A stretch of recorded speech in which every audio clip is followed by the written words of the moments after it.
Joining us now from London is barrister Natasha Hausdorff, legal director of the UK Lawyers for Israel Charitable Trust. Shalom. Shalom, Yoni. You find yourself at the front line on the battlefield of Hasbara, presenting Israel's case on worldwide media, and that mission is challenging these days. Well, I wouldn't compare the situation at all to what everyone is experiencing on the front lines in Israel, of course. But the immediate solidarity and expression of support from around the world, I think many of us understood that that was inevitably going to be short-lived. And that has been proven true because the misrepresentations and falsehoods, the fake allegations being expressed against Israel in respect of its entirely lawful and expected response to the atrocities that we saw on the 7th of October is inevitably, has of course inevitably kicked in very, very quickly.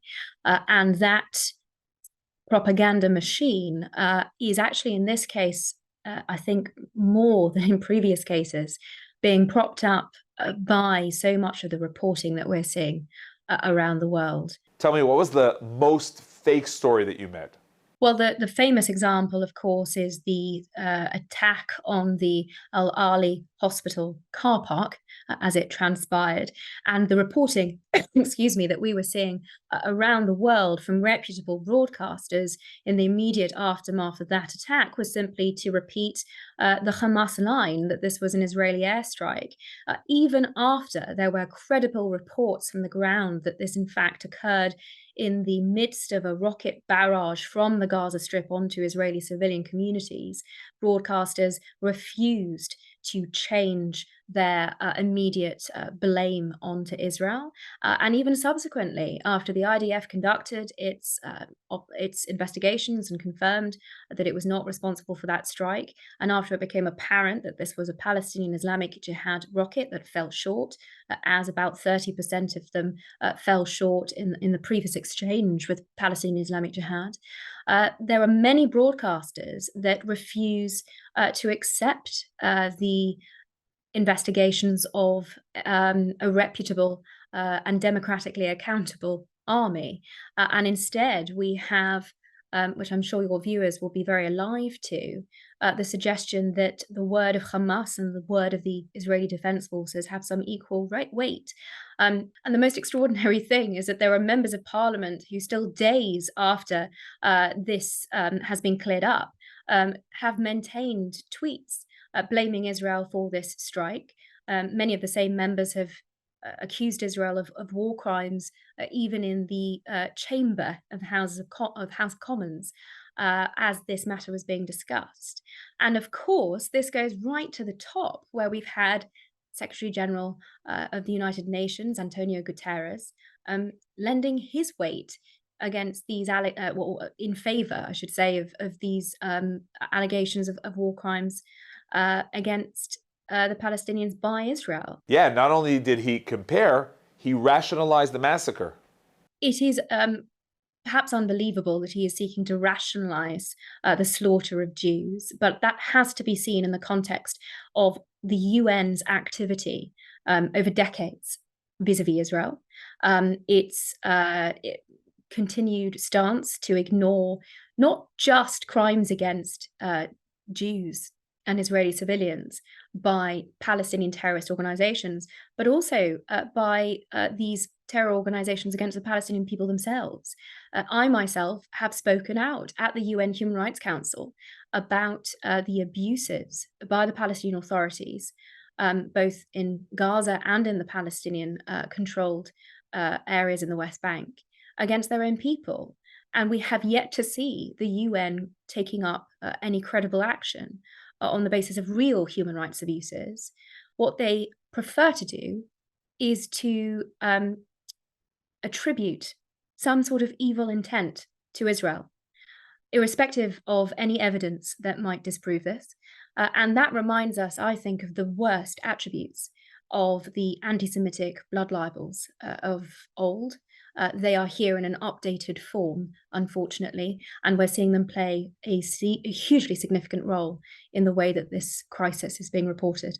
So, the question is, if everyone is against us, Why fight this battle? Do you feel that you can make a change?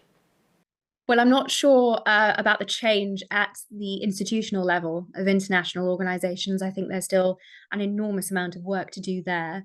But the response, even in the last few days, to seeking to set the record straight in various media outlets has, I have to tell you, been completely overwhelming. The outpouring of support and relief in messages that I have received and that my office has received is extremely telling. This narrative that has taken hold across so many media outlets, across so many university campuses, and across so many workplaces is not shared by everyone. There are many people who understand the reality of the situation. I think there are probably far more people, in light of these horrific images that have been circulated of the atrocities committed on the 7th of October, who do recognize now that Hamas is in many respects worse than ISIS. And I think we have to be very careful in allowing a narrative to run away with itself here. And we have to be clear that this is not just Hamas. Out of the 3,000 terrorists that infiltrated Israeli territory on the 7th of October, there were included in them PFLP members, Palestinian Islamic Jihad members, affiliates of the PLO, Fatah. This runs deep. And it's important that, at least in Israel, it is understood that 3,000 people do not wake up one morning and decide that it's a good time to slaughter Jews. There is 30 years of brainwashing behind what happened on the 7th of October that caused 3,000 people to infiltrate into Israeli territory and commit the unspeakable atrocities that we are all aware of. And that has been called out time and time again by organizations like Palestinian Media Watch, like Impact SE, that has highlighted the textbooks that have been used to indoctrinate these people for the last 30 years, and also by NGO Monitor, which has continued to point out international funding for both an education system that has indoctrinated these people. The terrorists who crossed over, analysis of the UN statistics has indicated that 3 out of 4 of them were educated in UN-run schools, UNRWA schools, under the Palestinian Authority curriculum. And the effects of that are evident to see. Added to this, of course, we have the incentivization of terror by the Pay for Slay program. And again, it's imperative to stress that the Palestinian Authority pays the terrorists' salaries based on the severity of their crimes, irrespective of what terrorist organization they affiliate with, of what banner they coalesce under. And it pays the Hamas terrorists in the same way that it pays those affiliated with the PFLP or Palestinian Islamic Jihad. And we have seen that many of those that were released in the Gilad Shalit deal in 2011 that continued to benefit from these payments on a monthly basis were at the center of organizing over the last 2 years the appalling attacks that we saw on the 7th of October. And tell me, Natasha, is Israel getting better in this field of Hasbara? Well, I know that there are bodies, both governmental and non-governmental in Israel, doing incredible work in this field. It has never been a straightforward or easy role to combat the misinformation, especially that circulating on social media. And now that we can see mainstream media picking up these aspects of Hamas propaganda, it has become even harder. It is in so many respects a thankless task because of the degree of misinformation and let's face it, blatant Jew hate that lies behind so much of what is said in so many different parts of the world. And do you expect Israel to do more?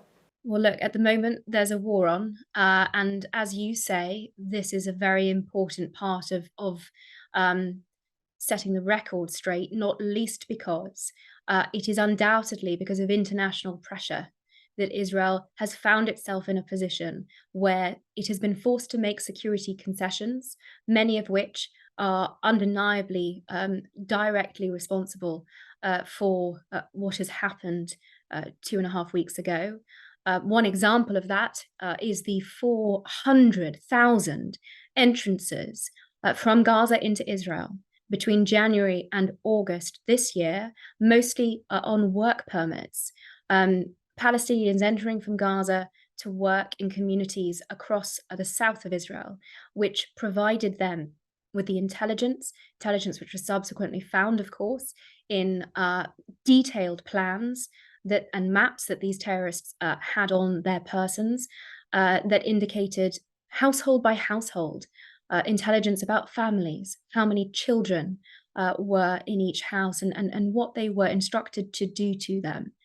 And when one considers that as a result of so much international pressure and an absolute refusal to understand what it is that Israel is contending with in the face of this genocidal terror, the international opinion about these issues and the international attitude to Israel has undoubtedly played a significant role in the circumstances that Israel currently finds itself in.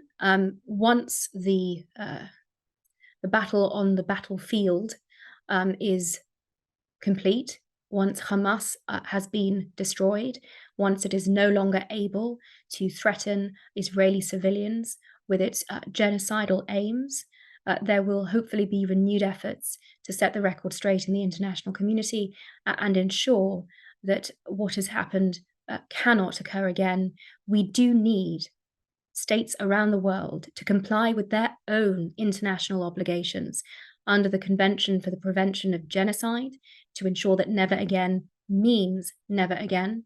And of course, under other international instruments, importantly, UN Security Council Resolution 1737, passed just after the 2001 September 11th attacks, which obligates states to combat terror and to work especially against the funding and support, directly or indirectly, for these terror organizations. And that should be a priority of freedom-loving, Western, liberal, democratic states around the world. Natasha Ausdorf, thank you very much. Thank you, and to you.